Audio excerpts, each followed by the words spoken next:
All right, hello again. This is Jeff Scott from Blackhawk Technical College. I've been going over the actual book portion for Murox MySQL second edition for the 152, 147 Relational Database Development class for the spring 2016 semester at Blackhawk Technical College. We've reached Chapter 3, and in this chapter they talk about the select statement and how to use it to get information from a single table. So I'm going to run many of the examples that are shown in the book in this chapter so you can see what's going on in here. All right. The first thing to realize is typically when you write a select statement, it's select and then it's one or more fields from one or more tables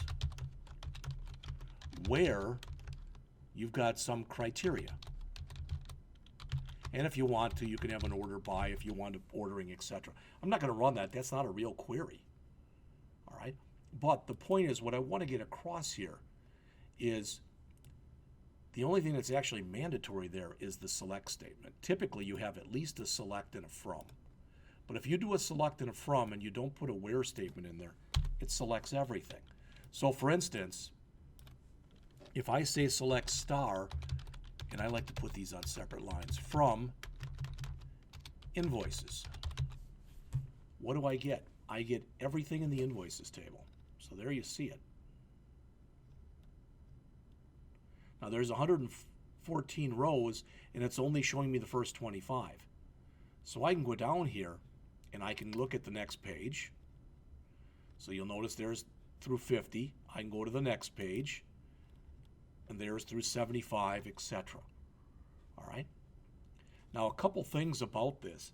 First of all, when I go to SQL and I start putting in information here, the information is not saved for me automatically. So in other words, if I come in here and I type in select invoice ID, vendor ID, invoice due date from invoices. Now I've got all that nice information. I can put a semicolon in there. I don't even need to if I don't want to. It gives me all that information. It's all there. And it saves this up here, so I can grab it and copy it to the clipboard. But if I don't do that, if I go back and hit this again, now that query is gone.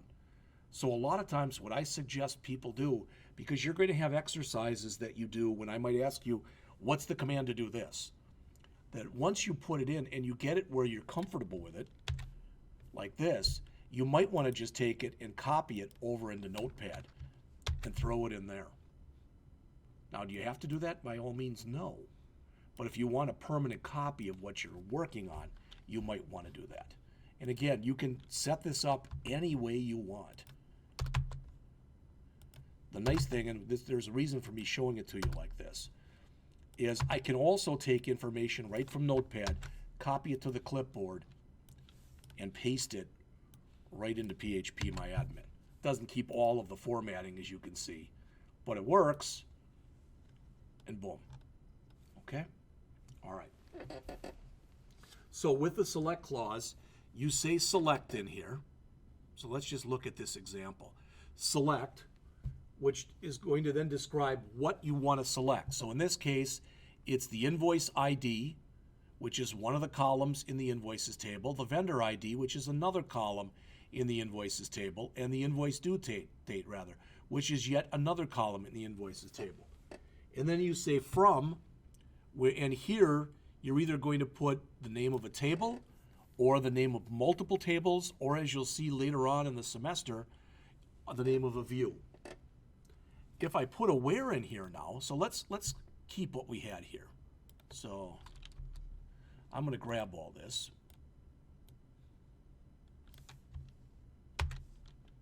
All right, and I'm going to paste it in here. It's a silly example anyway, but it's fine. So I've got all this, and I don't care that much about formatting now. I've already shown you that. But if I say where credit total is greater than 0, Now notice that instead of 114 records, I now get 3, sorry. And those 3 people have a credit total. So you might say, well, geez, I can't tell that. Well, if you wanted to be able to tell that for sure, then what I'd have to do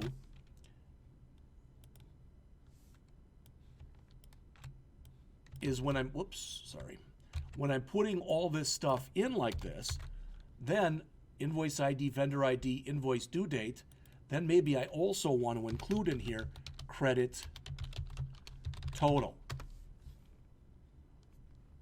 from invoices where it's greater than 0. So now I'll still get 3, but notice my credit total. So you can be assured now that the credit total of every other record out of those 114 or the 111 other records have no credit coming.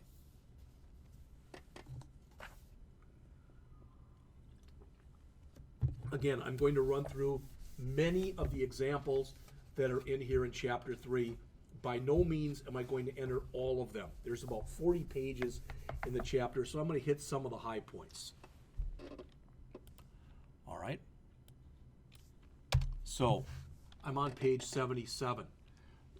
Again, when I do a select star from any table, so I'll just grab invoices, that says show me everything.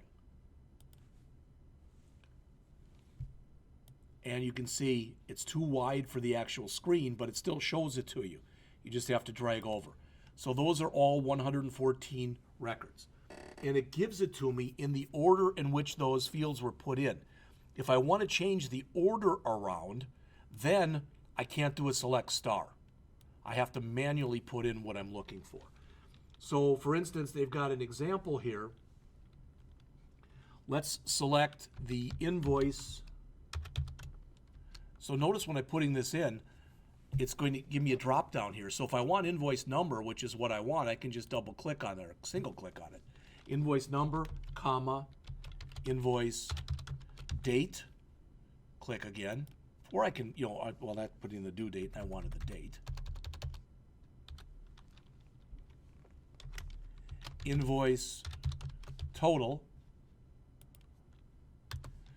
from invoices. All right, and if I run that, there I get all my information. Again, 114 records.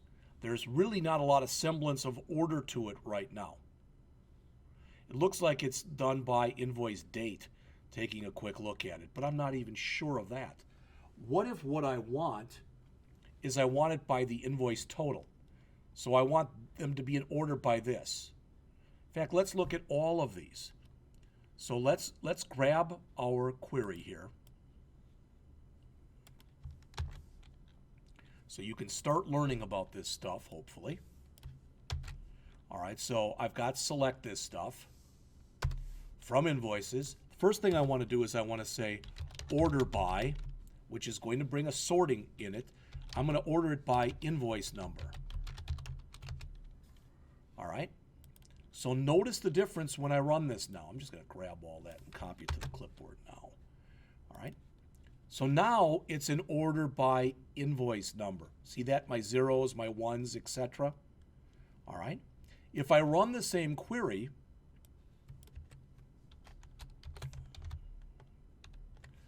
now what I want to do is I want to put it in order based on invoice date. All right. So now notice how it changes.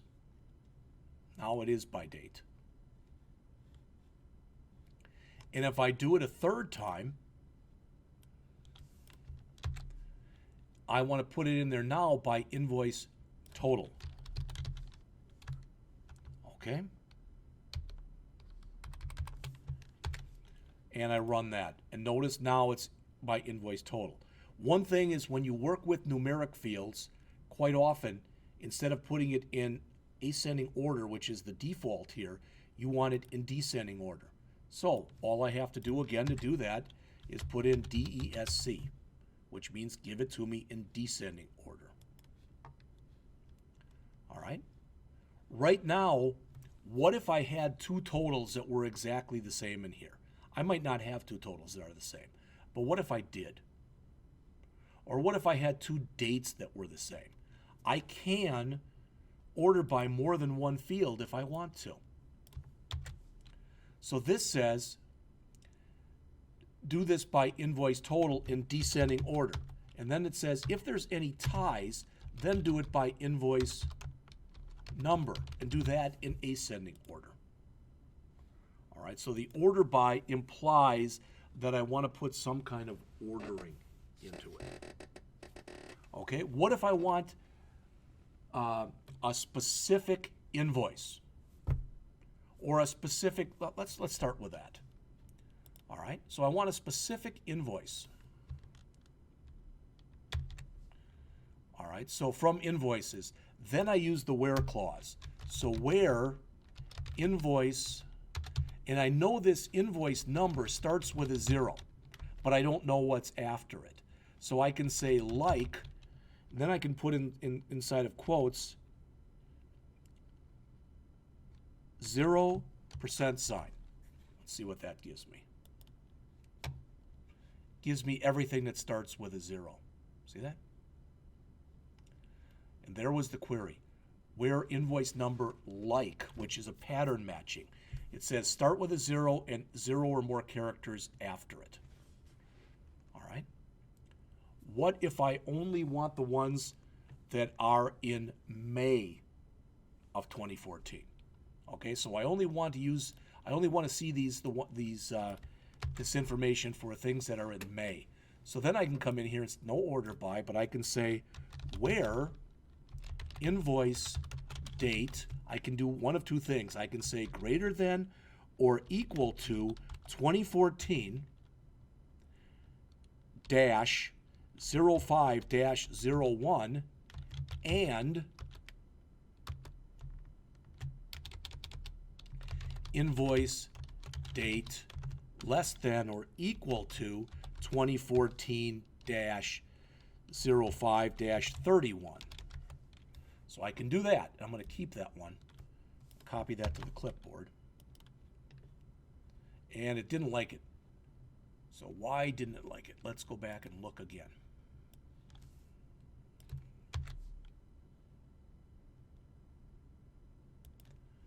I don't think that dates have to be inside of single quotes, but maybe they do. They did. So you see it. There's all my ones just for May. So you see I've got 29 total in there, but look at the month, which is in the middle. They're all 5. If I wanted to do that, and I wanted that to be in order, just to make sure it was in order, and it looks like it is, but if I wanted to be definite that it was in order, all right, so I've got this from here, where this, I could then come down afterwards and say order by. And what if I wanted it starting from May 31st? I'd say order by invoice descending. And notice now there's the 31st, the 30th, the 28th, etc. All right? Now, what if I didn't want to do it that way? Is there another way I can do it as opposed to doing it this way? The answer is yes. Instead of saying greater than or equal to, I can say where invoice date between this and this. So notice what we have in here now. We're saying select invoice number, comma, invoice date, comma, invoice total from invoices where invoice date between. So it has to fall in that range that's between here and here. If I wanted to, I can still do an order by invoice date, and I can do it in descending order again if I want to. And you're going to notice that when we do that, we still have all of them that have 5 in there. All right, 5 of them for the middle column, which is the month.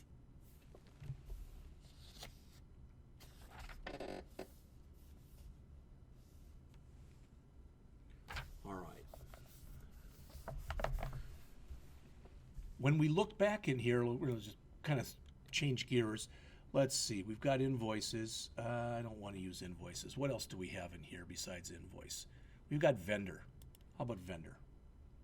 And what do we have in here? What's the structure of our vendor table? We've got a vendor contact last name and a vendor contact first name. Everybody see that?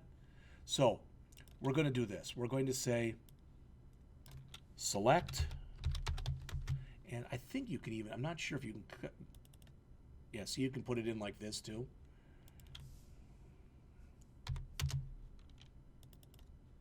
And you'll notice if you look at that it puts it in inside of backticks. That just means that if for some reason you'd call one of your fields the same thing as a keyword, it'll put it in backticks so you're able actually to do that. All right, so there's that information from vendors. Okay. So when I do that, what do I get? Well, there's my information. There's the vendor name and there's the contact. Okay? And you notice I've got what? There's 122 vendors. Okay, well that's kind of big and it's very hard to read, to be honest with you. So I want to combine my last name and my first name together. So I want it to be last name, comma, first name. Can I do that? The answer is, of course I can.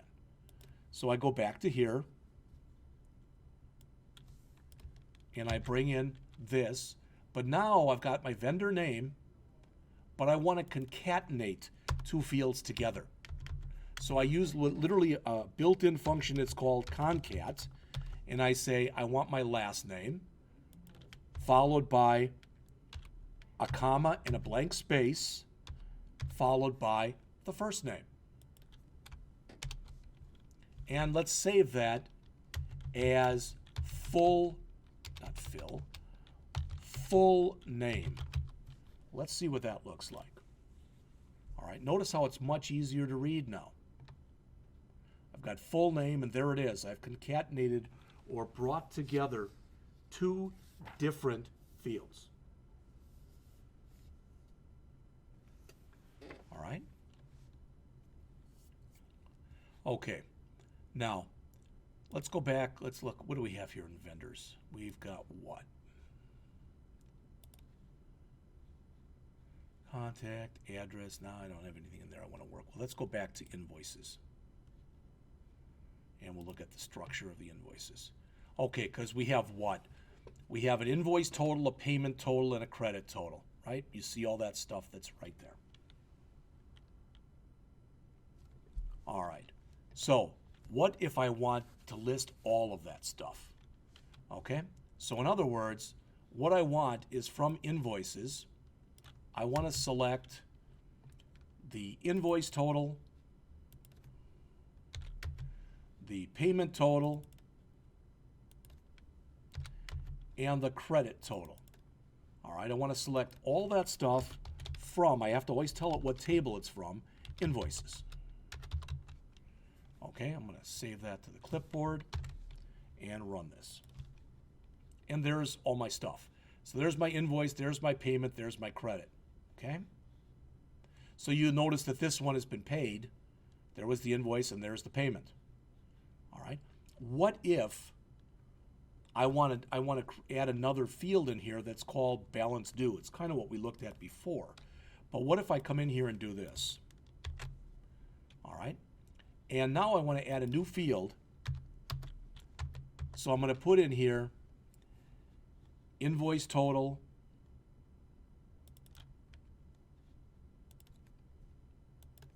minus payment total minus credit total. All right, from invoices. All right, there's a reason I'm doing this. I want to show you all of this for just a second. So I run this. Notice by default what it gives me for a name. It gives me the formula that I just put in, which makes this field really, really wide. A lot wider than I want it to be. All right. So I really want that to be balance due because it's my invoice minus my payment minus my credit. All right. So what I want to do is I want to come back in here, grab this, just like I had it before, but now I want to rename this. So I'm going to say as, we'll call it balance due. Now when I run it, much easier to read. Okay? So when you create your own fields, you typically put an as statement in there which does what's called alias the column. It gives it a new name.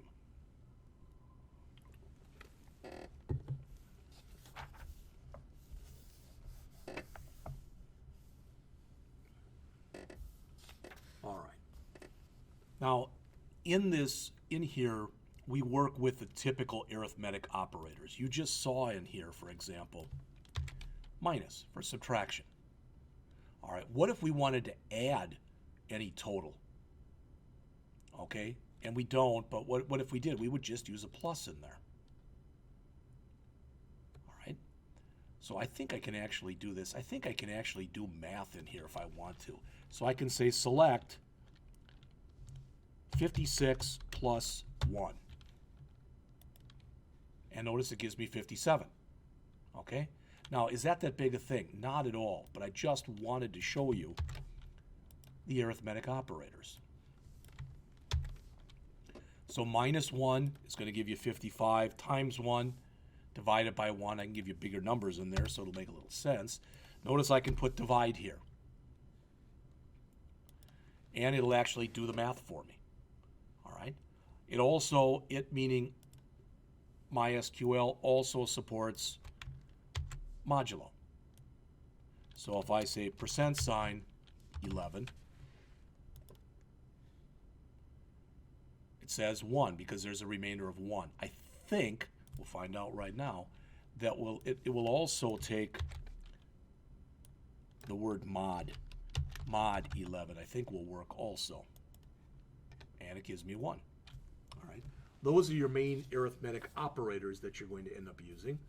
I showed you concat already. Let's look, and I'm kind of paging through and following the stuff that's in the book. And I'm on around page 87 in the book.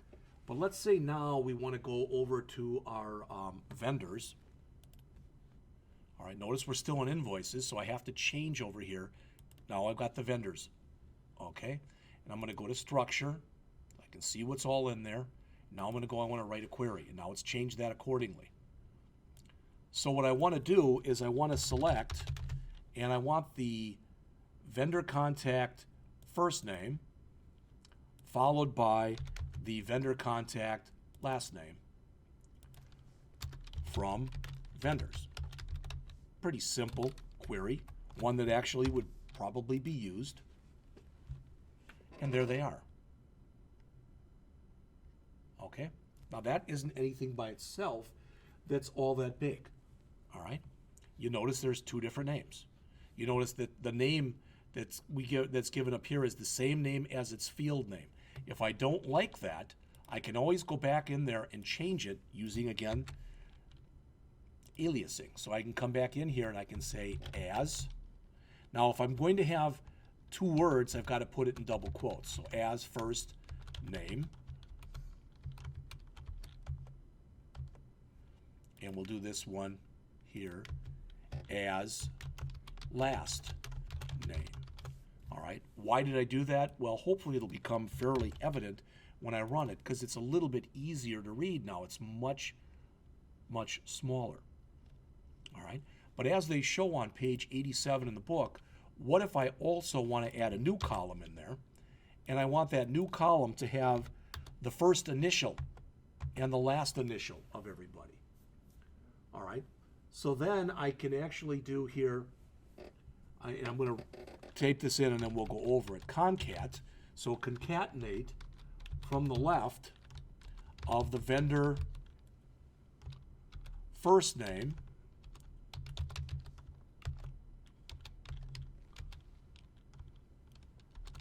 I want just the first character.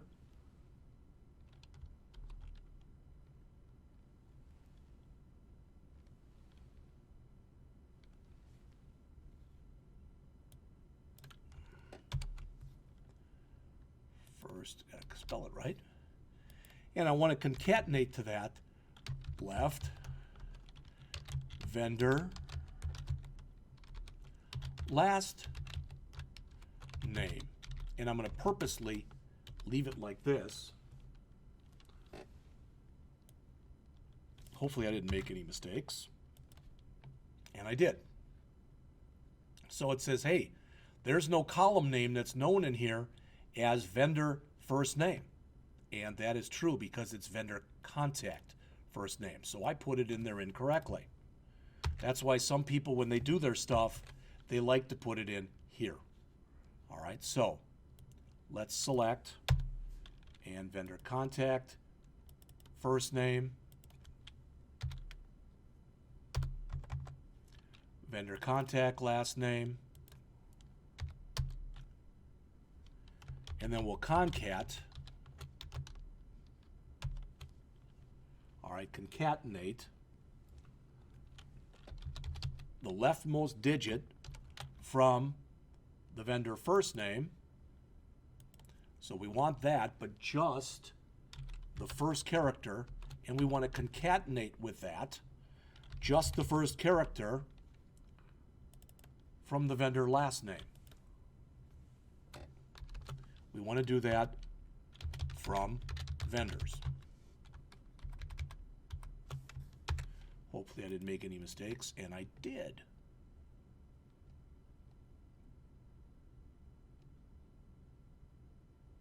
Oh, I didn't say what I...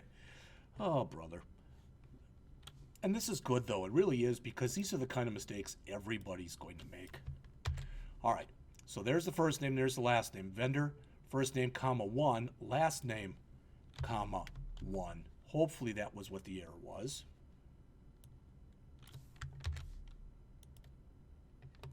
So what do I have? All right, my first name, my last name, and then there's the concatenation.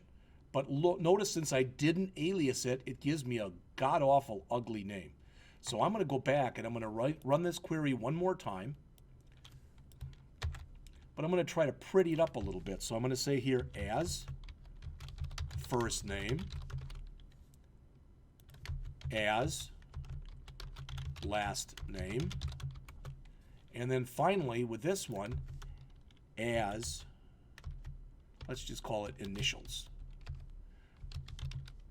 All right, and let's see if that looks a little bit nicer. Well, I don't know about you, but to me it sure does. All right, and I still can, if I want to, I still can come back now and I can grab this query that we just put in here. I can run it again, but what if I want to order it, order it by the last name, and if there are any ties, so if there's anybody with the same last name, then by the first name. All right?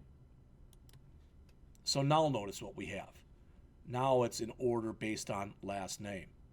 And if there are two people that have the same last name, looking for something in here that does, but if there are, then it'll go over to the first name. And if both the last name and the first name are the same, you have really no control in this case over what order it would be putting it in. All right. Well, how about this? Let's go in here and notice we've got a vendor state.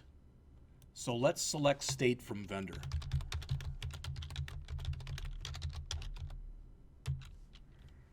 All right.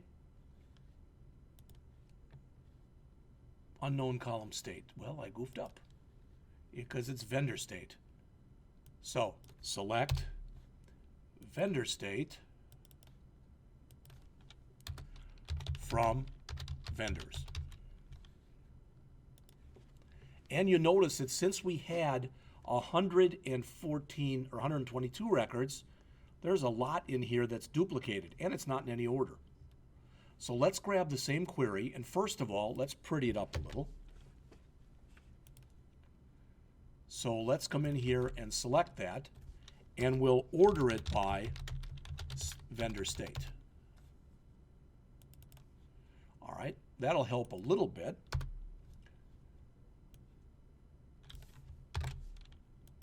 But now notice we've got a whole bunch of Arizonas and a whole bunch of Californias etc., and then a whole bunch of New Jerseys, etc.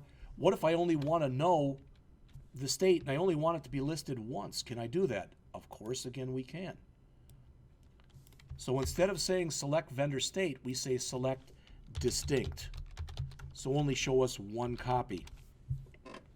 All right, distinct vendor state from vendors, order by vendor state. And notice instead of 122, we now get 22 total records. But notice they're all unique. All right? So the distinct keyword prevents any duplicate or identical rows from being included. Okay?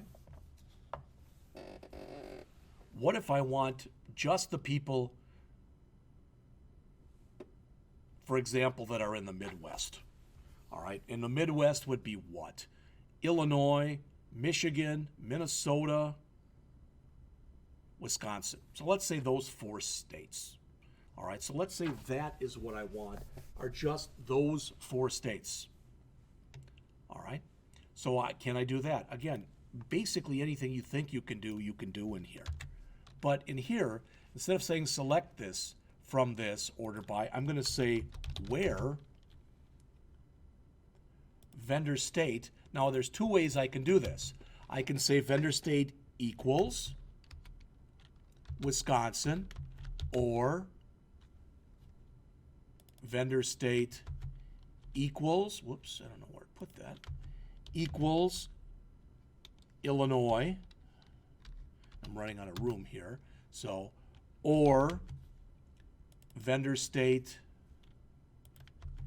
equals Michigan, or vendor state equals Minnesota. Now that's totally fine. There's nothing wrong with doing it that way. Let's run it, and then we'll look at a better way of doing it. All right, we didn't say distinct, so it showed us multiple copies. We still could put the word distinct in there, just to show you that. Let's put the same query in again, but we'll say distinct. And we'll run it.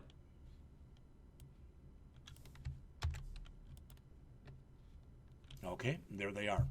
And it happens to be in alphabetic order. Now, let's think about, is there an easier way to write that than this? And the answer is, again, yes, there is.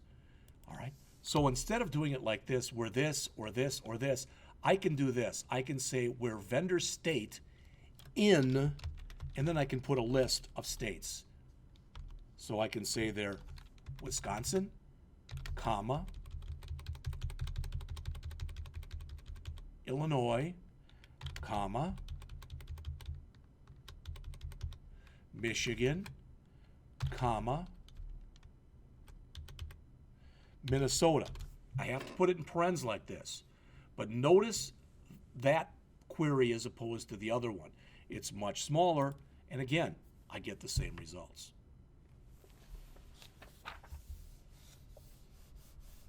All right.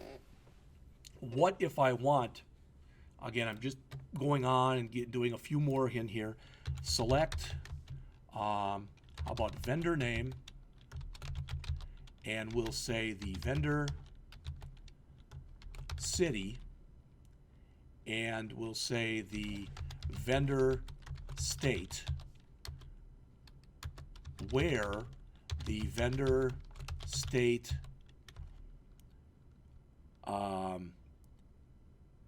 either the vendor state equals Illinois, or the vendor city equals Madison. All right.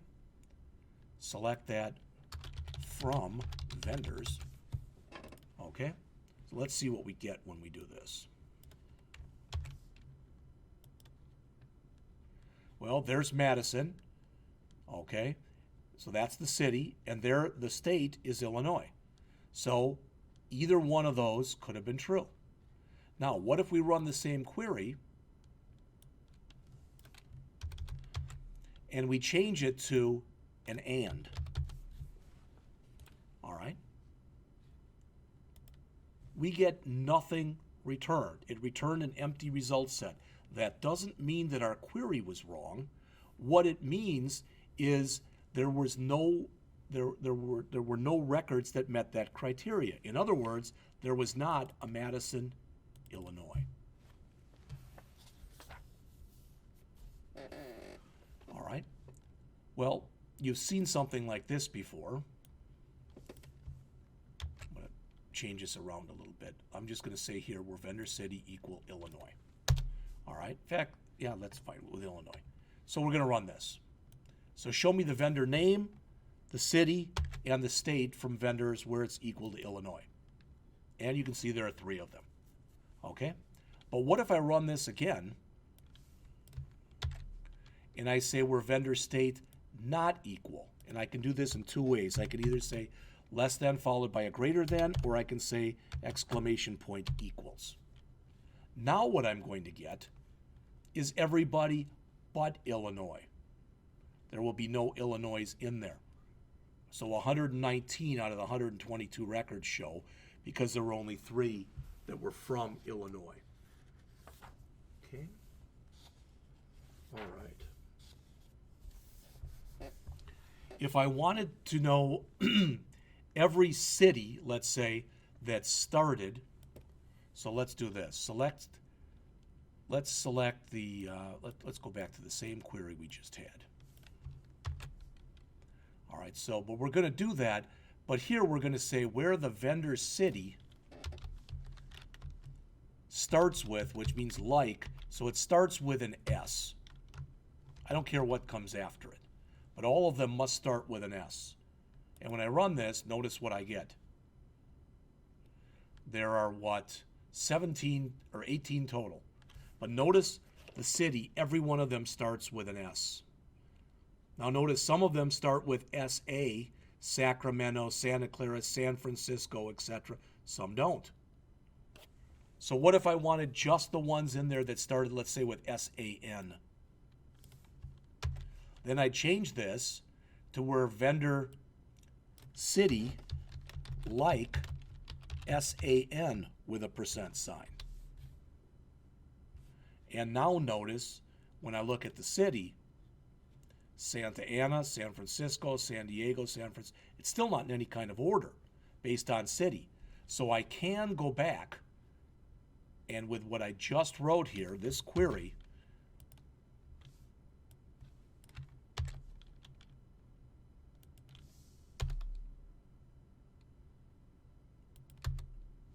I can still order it by vendor city. And I see what my error is already, so let me go back and fix that. What the error was, just in case you care, was when I put this in, notice there's no ending single quote there, all right? So order by vendor city. Okay? And they're in alphabetic order. I could have done a descending, so Santa Barbara would have been first, then Santa Ana, etc. All right?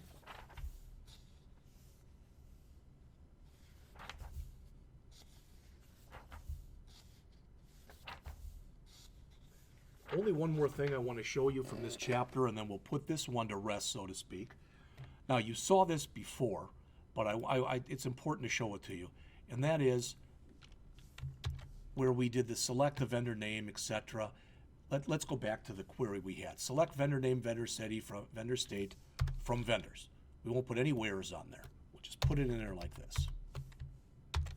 Okay? Go. And you can tell we've got 122. Well, maybe we don't want to show that many. Maybe we don't care. Maybe we want them in alphabetic order based on the state, but we only want the first 10 states. All right? As always, can we do that? Yes, we can. So we're going to come in here. We're going to say that from vendors, order by vendor state. Then I'm going to say here, limit 10. And notice what I get.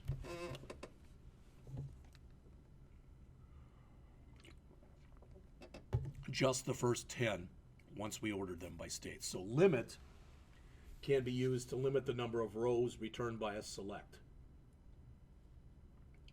You can also put a range in there if you want to do that. So, all right, that pretty much will finish everything up for Chapter 3. So I'm going to come back in just a couple minutes with Chapter 4. Now what we just finished doing in here, in Chapter 3, what we just finished doing was we were querying a single table. Now in Chapter 4, we're going to be querying information from multiple tables. So just so you see this, all right, you'll notice again that when we look at the structure of our vendors table, vendor ID is the primary key. If we go over to our invoices table, it also has in its structure not the primary key, but as a foreign key, it has vendor ID. So we're going to be able to combine information from those two tables. And that's what Chapter 4 is all about. So again, I will be back with that chapter in just a couple minutes.